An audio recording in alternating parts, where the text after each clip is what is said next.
দেখেছি আপনাদের একজনকে অডিয়েন্সে থাকতে হবে।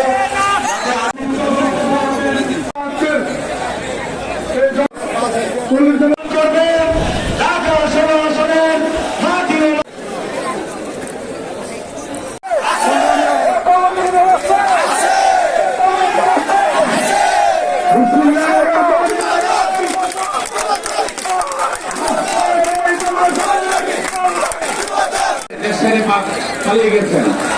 আমি সেই হেলমেট লীগ, ছাত্রলীগ এবং যুবলীগের সন্ত্রাসীদেরকে বলতে চাই, আপনারা যদি ওনার এই পাগলের প্রভাব শুনে উঠি ছুটি মারার চেষ্টা করেন, আমরা জনগণকে সাথে নিয়ে আপনাদেরকে প্রতিহত করবো ইনশাল্লাহ।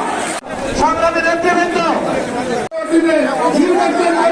বাংলাদেশ জাতীয়তাবাদী দল বিএনপি আমার বাংলাদেশের ক্ষমতায় আসবে।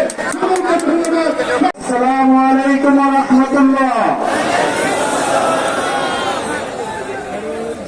অর্থাৎ পল্লবী থানা বিএনপি কর্তৃক আয়োজিত আজকে মাদক, সন্ত্রাস, চাঁদাবাজ, নৈরাজ্য এবং প্রকৃত স্বৈরাচার করতে দেশ বিরোধী চক্রান্ত ষড়যন্ত্রের বিরুদ্ধে আয়োজিত এই জনসভা, যিনি প্রধান অতিথি হিসেবে উপস্থিত হয়ে আমাদেরকে কৃতজ্ঞ করেছেন, এই প্রোগ্রামকে সৌন্দর্যমণ্ডিত করে গড়ে তুলেছেন, সফল করেছেন।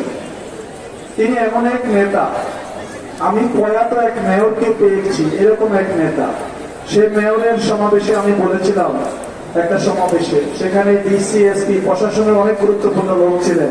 আমি বলেছিলাম যে আপনার মতো মেয়র পেয়েছি, এটা আমার জন্য গর্বের বিষয়, ঢাকাবাসীর জন্য গর্বের বিষয়।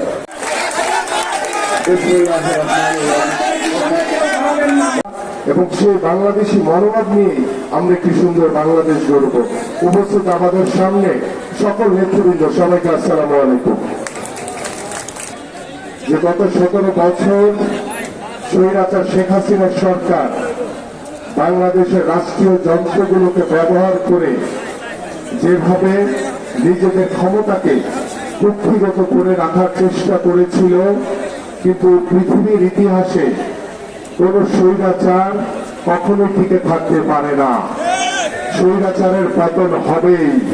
এবং গত 17 বছর ধরে আমাদের বিএনপির ভারপ্রাপ্ত চেয়ারম্যান জনাব তারেক রহমানের নেতৃত্বে, নির্দেশনায় বাংলাদেশ জাতীয়তাবাদী দলের সকল পর্যায়ের নেতৃবৃন্দ ঐক্যবদ্ধ হয়ে, সুসংগঠিত হয়ে এদেশের সাধারণ মানুষকে নিয়ে এই স্বৈরাচার পতনের জন্য আন্দোলন করেছে, সংগ্রাম করেছে এবং অনেকভাবে নির্যাতিত হয়ে, অনেকভাবে মামলা, হামলা, জুলুমে, নির্যাতনে নিপীড়িত হয়েও এই আন্দোলনকে সফল করার জন্য গত জুলাই আগস্টে ছাত্র এবং এদেশের জনগণের যে গণঅভ্যুত্থান হয়েছে, সেই গণঅভ্যুত্থানে আপনারা সকলেই রাজপথে অংশগ্রহণ করেছিলেন প্রিয় নেতৃবৃন্দ। এবং আজকে স্বৈরাচার মুক্ত হয়েছে, বাংলাদেশ স্বাধীন হয়েছে। সেই স্বৈরাচার মুক্ত বাংলাদেশে আজকে আমরা স্বাধীনভাবে কথা বলতে পারছি, স্বাধীনভাবে আমরা আমাদের মতামত প্রকাশ করতে পারছি।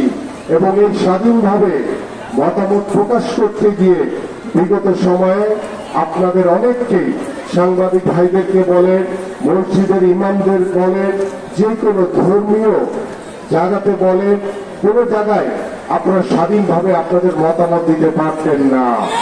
মতামত দিলেই আপনাদের বিরুদ্ধে মামলা হয়েছে, নির্যাতন হয়েছে, আপনাদেরকে অ্যারেস্ট করে নিয়ে গেছে।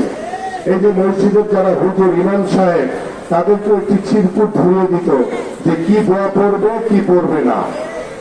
এবং এই দোয়া যদি ভুল ক্রমে পড়ে ফেলছে, তাহলে তার চাকরি তো গেছেই, পাশাপাশি তাকে অ্যারেস্ট করা হয়েছে।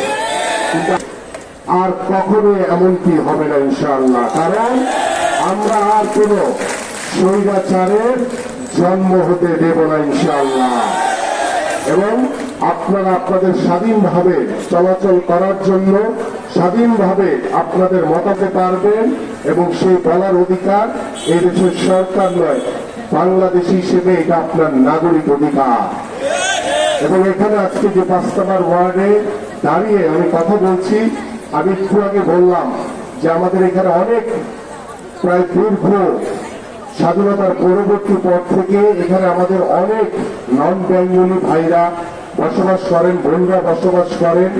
আমি বিশ্বাস করি তাদের যে চিন্তাধারা, তাদের যে মতামত, বিগত সময় আমরা দেখেছি তাদেরকে টিকে থাকার জন্য অনেক সময় সরকারের অনেকের সাথে বিভিন্ন সময় যোগাযোগ করতে হয়েছে, কথা বলতে হয়েছে, কিন্তু আমি বিশ্বাস করি তারা বাংলাদেশ জাতীয়তাবাদী আদর্শে বিশ্বাসী।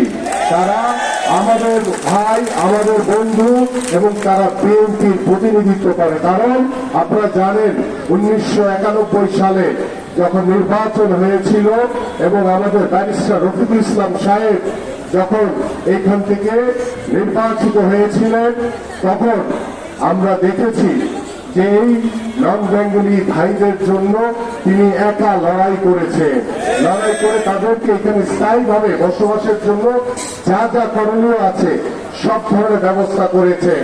এবং আমি বিশ্বাস করি গত 17 বছর স্বৈরাচারের প্রভাবে হয়তোবা দু একজন লাইন বিচ্যুতি হয়েছে, এবং আমরা যারা রয়েছি এখানে আমরা সকলেই ঐক্যবদ্ধভাবে কিন্তু একটি সুন্দর সমাজ গড়তে চাই।